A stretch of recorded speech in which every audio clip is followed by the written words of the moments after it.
Full story. My sister-in-law moved in and did this, nearly triggering a relapse of my old condition. I have schizophrenia, and when my sister-in-law moved into our house, I genuinely believe she started trying to drive me crazy. She began whispering around me.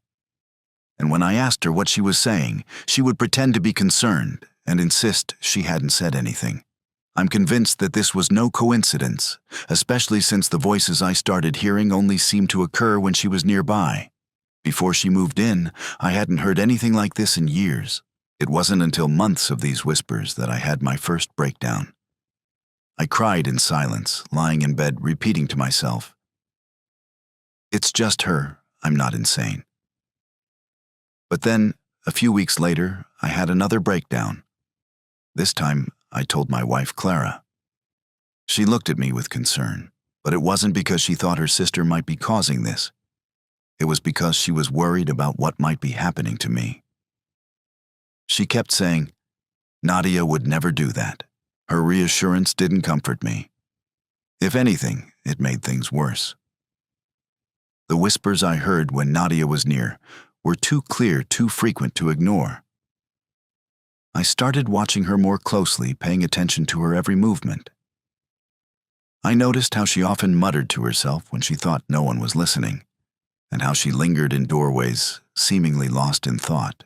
I spent more time listening carefully to the sounds around me, trying to catch some words or phrases that would prove I wasn't imagining things.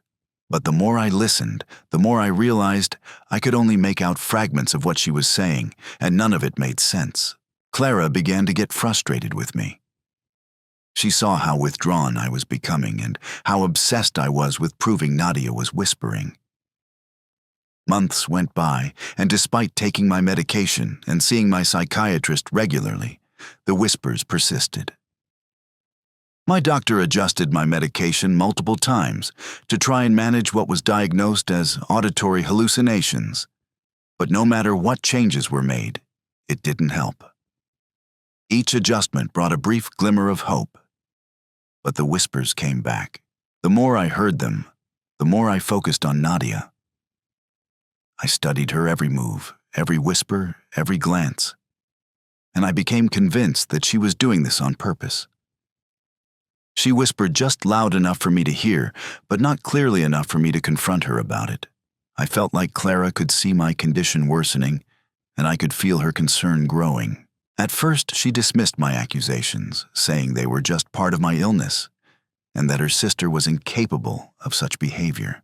But as my obsession with Nadia's whispers grew, so did the tension in our home. Clara found herself torn between her loyalty to her sister and her support for me. One evening, the situation came to a head.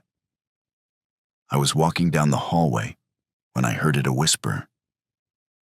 It was clearer than ever before, and unmistakably from Nadia. My heart raced. I turned the corner into the kitchen and found her standing there with a glass of water in her hand, seemingly oblivious to my presence. I couldn't hold it in any longer.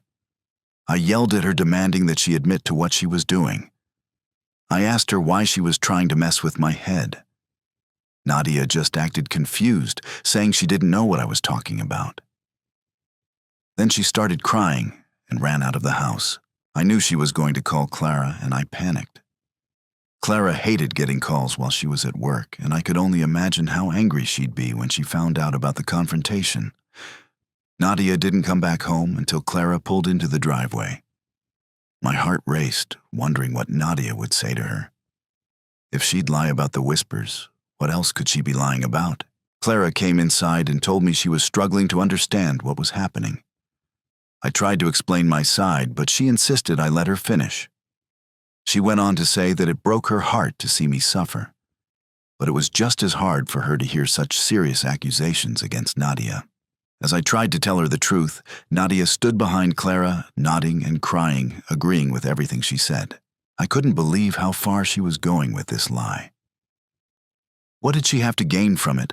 I felt like it was part of some cruel game she was playing.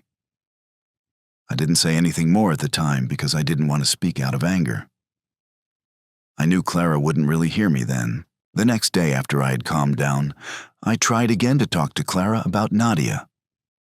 I explained how the whispers were affecting me, hoping she would understand. Clara listened, but ultimately she decided that my issues were too complex for us to handle on our own. She suggested I might need more specialized help than what could be provided at home. The idea of being admitted to a psychiatric ward was terrifying. It felt like a drastic step, and it made me feel like Clara was giving up on me. I didn't want to go. When I tried to tell her that, we ended up having a huge argument. Both of us were firm in our beliefs, and neither of us could agree. It only made things worse. Instead of continuing to argue, I decided to stay quiet and think of a way to show Clara what was happening. I had a plan. If Clara could just notice some of the strange things Nadia was doing, maybe she'd see why I was so upset. For the next few days, I paid close attention to Nadia. Most of the time, she seemed normal, but sometimes she did odd things like talking quietly to herself or stopping suddenly as if she were listening to something no one else could hear. I made sure Clara was around whenever Nadia did something strange, hoping she'd notice these things on her own. Clara started to pay closer attention to Nadia, and I could see her skepticism beginning to fade. She started to notice the weird behavior I'd pointed out, like Nadia muttering to herself and stopping mid-sentence. Eventually, Clara started to believe that something unusual was happening. Seeing this shift, I decided to take more action. I began recording Nadia's strange behavior on my phone. I secretly recorded her each time she muttered to herself, paused in the middle of a conversation, or moved her lips without making a sound. I didn't know what I'd find, but I felt desperate for proof. One evening, after a particularly stressful day, I went to the bathroom to try and wash away the tension. The whispers had been relentless since I came home, and I just needed a break. I set my phone on the bathroom counter, unintentionally leaving it recording as I tried to gather my thoughts. As I sat there, I heard the whispers again. My heart began to race. It felt like Nadia was just outside the bathroom whispering directly at me. I focused hard on the sound, trying to catch any clear words or phrases, but it was difficult to make anything out. After a few minutes, the whispers stopped, and I left the bathroom.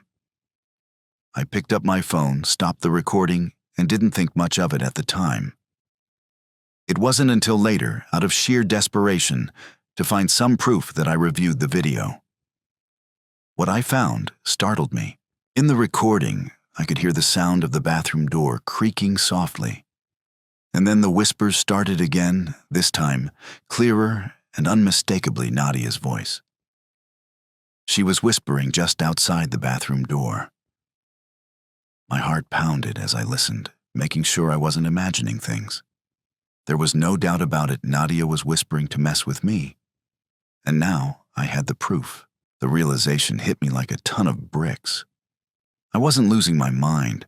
Someone was actually trying to make me believe I was.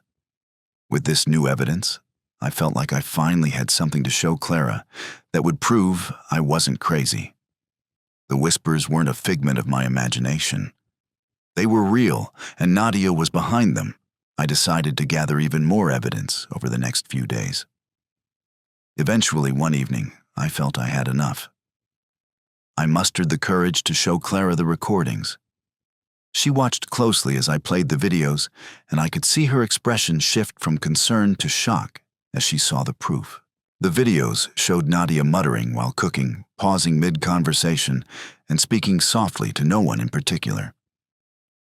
Clara's face went pale as she processed everything she was seeing. A sense of understanding began to settle between us. We both knew now that something had been seriously wrong. We decided to confront Nadia with the evidence. The next evening, we asked her to join us in the living room after dinner. Clara began the conversation, gently expressing concern for Nadia's well-being, and mentioned that we had noticed some unusual behavior. Nadia looked anxious as I showed her the recordings. I could see her composure cracking. She started fidgeting, her eyes darting around the room, avoiding our gaze. After watching the videos, Nadia finally broke down. Clara gave her a moment to explain herself, and in a barely audible voice, Nadia admitted to whispering outside the bathroom door in the kitchen at dinner pretty much any time she thought she could get away with it. She admitted that she had been deliberately trying to mess with me. Clara, struggling to understand, pressed her for the reason behind her actions. She needed to know why Nadia would do something so cruel. Nadia hesitated, and after a moment, she confessed that she was scared of me because of my schizophrenia. She explained that she had read about the condition and was convinced that I could become dangerous. Nadia claimed that her whispers and strange behavior were an attempt to get me to seek more intensive treatment or to make me leave the house altogether. Clara listened, trying to process everything.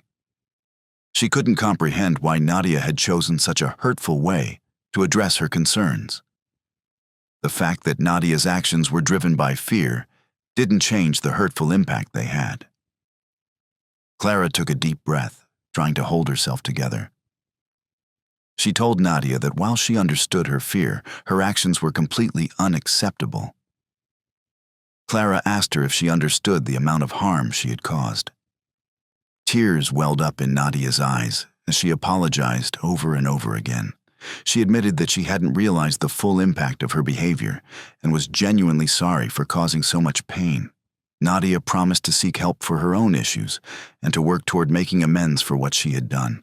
Despite Nadia's apology, Clara and I knew we had to make a tough decision. Nadia's actions had caused so much pain and mistrust that even with her regret and promises to get help, the damage was too much to ignore. Clara decided it was best for Nadia to leave our home. The next morning, Clara asked Nadia to meet us in the living room. Nadia looked worried, sensing that something serious was happening. Clara calmly explained that her behavior had deeply affected our lives and that we couldn't have her stay with us anymore. Nadia listened, her face falling with sadness, realizing the consequences of her actions. But soon, that sadness turned to anger. Nadia's expression shifted as her emotions erupted. She accused us of using her and abandoning her just like her ex-boyfriend had done. Clara stayed calm, though I could tell she was struggling to maintain her composure. Nadia's anger grew more intense as she insisted that she had nowhere else to go and that we were her only family. The tension in the room was palpable, each word sharp and cutting. I stood there feeling conflicted. I understood her fear and anger, but the trust had been broken beyond repair. Clara, though obviously affected by Nadia's outbursts, stood firm. She explained that this decision was about ensuring a safe and healthy environment for everyone, and that Nadia's behavior had made it impossible for her to stay. Nadia's anger didn't change our decision. The divide between us was now clear, and Clara remained firm in her resolve, even though it was clear how difficult it was for her to ask her sister to leave. After the conversation, Nadia stormed off to pack her things. The atmosphere was thick with tension, and the silence that followed was heavy. Clara helped her sister pack, and the whole process was filled with awkward, strained moments. I stayed out of the way, feeling a mix of relief, guilt, and sadness. Nadia's departure would be better for us, as her time here had been stressful, but it was still painful to lose that family connection. When it was time for Nadia to leave, Clara walked her to the door. She tried to give her a hug, but Nadia shoved her aside. The anger still simmered beneath the surface. Nadia turned to me with a look that made it clear she wasn't done with me yet. She mouthed something, but I couldn't make it out. Once Nadia left the house, felt empty. The silence, which once felt suffocating, now felt peaceful. Clara and I focused on repairing our relationship, and she cut all contact with Nadia. Thank you for listening to today's stories. If you enjoyed listening, please like and subscribe if you haven't done so already. Also, leave a comment below to share your thoughts on what happened. Take care.